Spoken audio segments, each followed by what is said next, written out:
छौड़ी तोर बढ़ल जाता कावाना के देते देते हते हते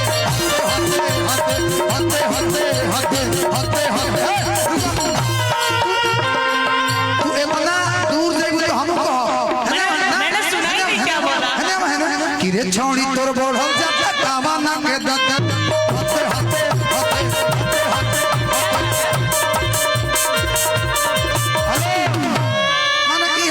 चाचा तू हमरा से क्या बोले बोले से बोले का बोल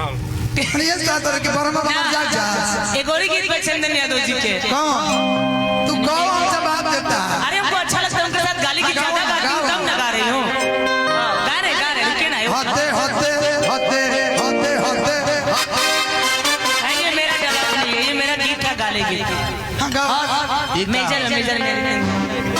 तार के फेल कि छोटे गछिया फल बड़े बड़े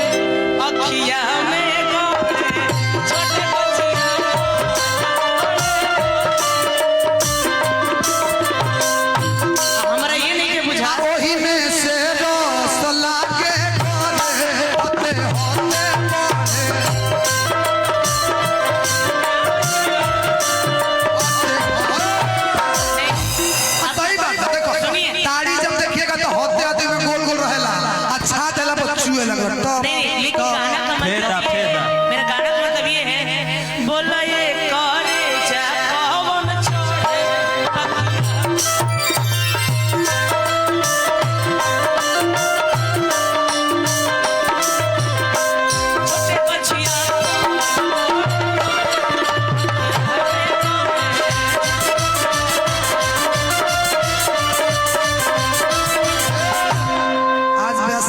जवाब तुरंत तुरंत अब कुछ लोग क्यों कर लिया जाए कल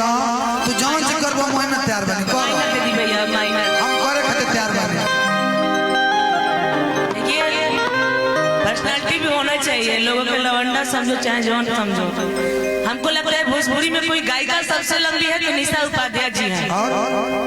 मतलब एक चुका सबसे ऊपर आता है हीरोइन में यामिनी सिंह जी आती है अब वो लोग गलत नजर से देखा तो हम क्या करें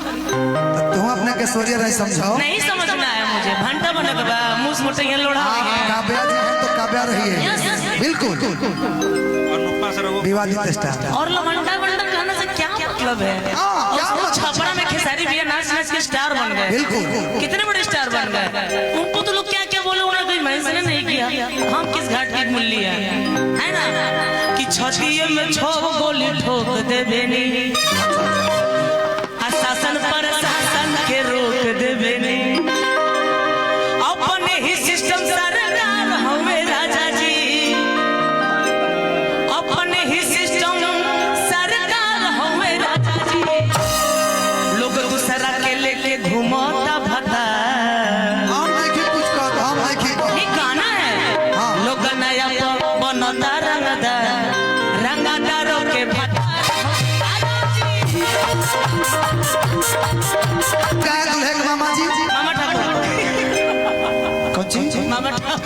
मामा जी मामा जी कहाँ बने और ये एंजॉय हो रहा है कितना ताकलो हम जानते हैं होता नहीं ताकलो देवली हम काली ताकलो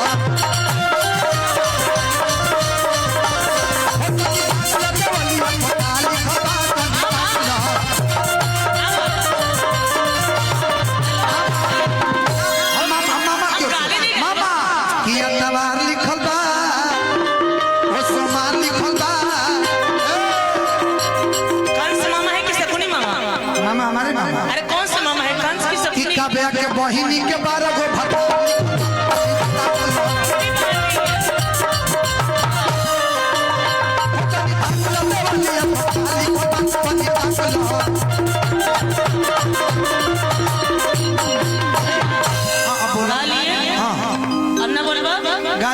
अरे मामा आए हैं मामा का भी स्वागत है अच्छा एक बैठ दे हाँ